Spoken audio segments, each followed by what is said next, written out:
am tongue-tied with unclean lips, but you ask who will go for me. Take your coal and make me clean, and I will go. I will go for you. No, it's not even in our hands anymore. You know, we put in our application, we filled all the papers, we jumped through all the hoops, but what if they say, no, God?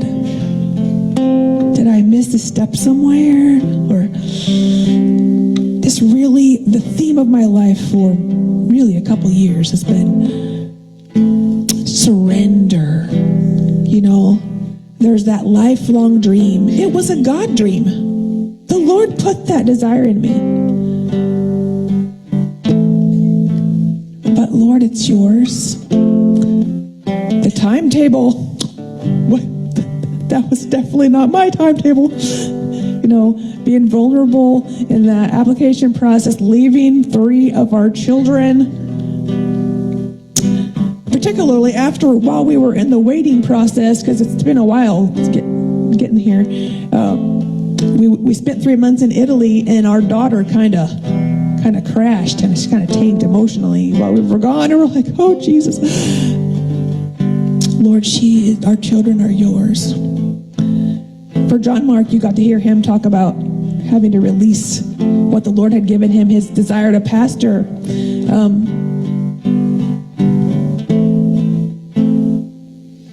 I really do want to go to Micronesia, but this is my conclusion.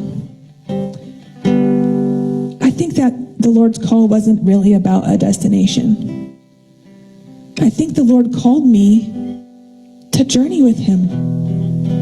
And he wants me to go there. He wants us to go there to serve, because he's got a job for us to do there. But what's for us, what is more important is that we are holding on to the one that called us, and we're just following him. I really believe that that's what Abram concluded too. You know, when the Lord called him to go and he went, the Lord gave him promises. He worshiped. When the Lord asked him to give up the promise,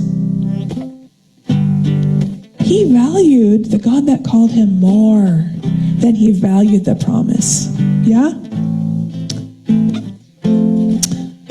I want to encourage you today that the Lord has called us to live lives of faith, to follow him when we don't necessarily know where he's leading, to follow him when we don't necessarily make sense out of it.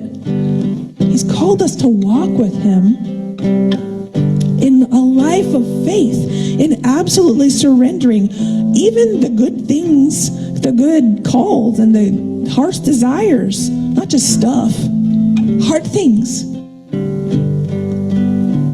And the call to live a life like that, it is not only for missionaries, and it's not only for pastors and worship leaders. The call to be open and with the Lord and to just follow, it is for every believer. He's called us all to live a life of faith with a blank yes. I want to share a verse, and then we have a song that the Lord gave John Mark while we were in the waiting. From Hebrews chapter 12, it says, "Therefore, since we are surrounded by such a huge crowd of witnesses to the life of faith, let us strip off every weight that slows us down, especially the sin that so easily trips us up. And let us run with endurance the race that God has set before us." Notice that God said he has put a race before us. There's a race before you, and your race doesn't look the same as mine does, but there's a race that he's put before you. And right in the next verse, it tells us how we succeed in running that race with endurance. Verse 2, that's actually the first part of verse 2. "We do this by keeping our eyes on Jesus, the champion who initiates and perfects our faith.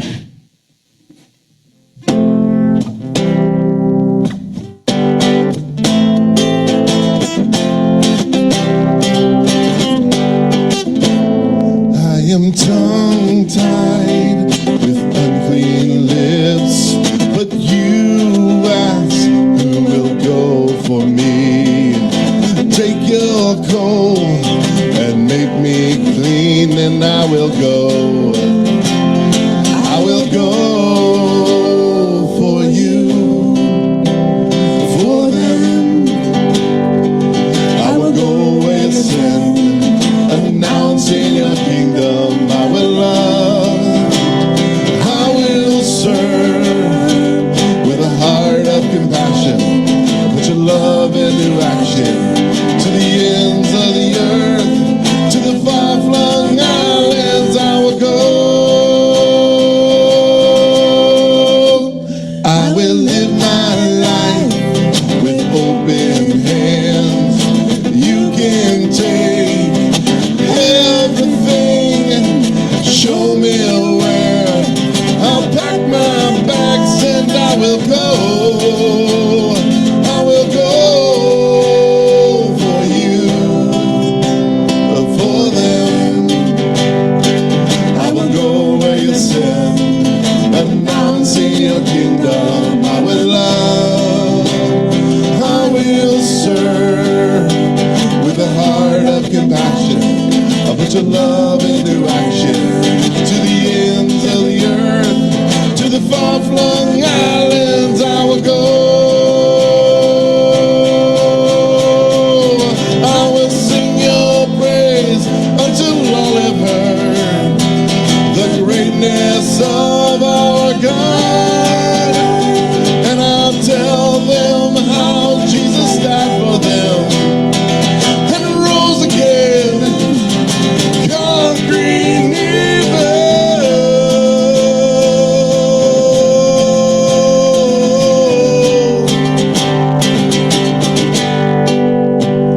For you,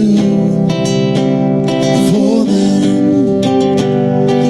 I will go where you send, announcing your kingdom. I will love, I will serve with a heart of compassion.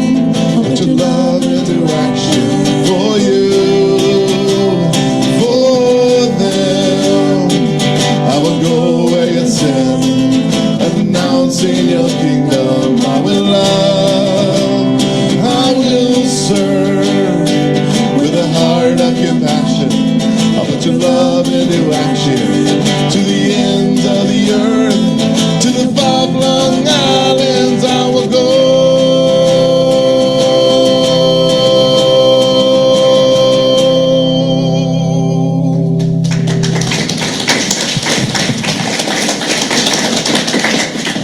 Okay, one last story I'll tell you before we go, before we wrap up. So this one's about Aaron here, and we should have a picture of him.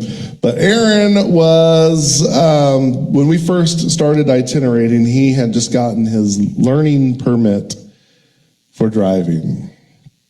And as you know, in Missouri, you have to do so much time driving with your parents or whoever, or in his case, his parents, in order to get your license. And, you know, we were itinerating, and it's kind of hard to find time to just drive around town and all that. So we had the good idea, the excellent idea, the brilliant idea of having him drive us to the churches we were going to be ministering at.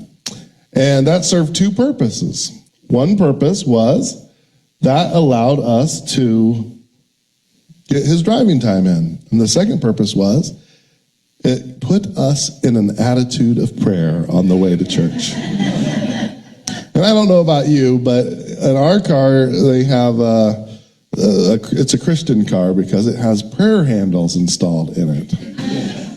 And as we drive, we hold on to the prayer handles and try not to say too much, although I'm not very good at that. But anyway, one Sunday morning, it was the rainiest Sunday of the year. And the rain was falling harder than the windshield wipers could keep up. And we were on our way from Warrensburg to Marshall. And that's not necessarily the most, it's not the highway, it's a kind of a back road type situation. We're hitting puddles and stuff. And I got to the church and I was holding on to the prayer handles. And when I got there, I had to pry my fingers off of the prayer handle. My hand would froze to it. You know that story in 2 Samuel chapter 22 about David's mighty men, and one of his mighty men were fighting so hard that his hand clung to the sword. That's what it was like. I had to pry my fingers off of it. And I think that's what it's like for us and the things of this world. When Jesus says, hey, can I have that? We hold out our hands and we say, if you can pry my fingers off of it, you can have it. But I think the Lord's not really wanting to rip things out of our hands. He wants us to willingly pull our own fingers off of them and give it to him.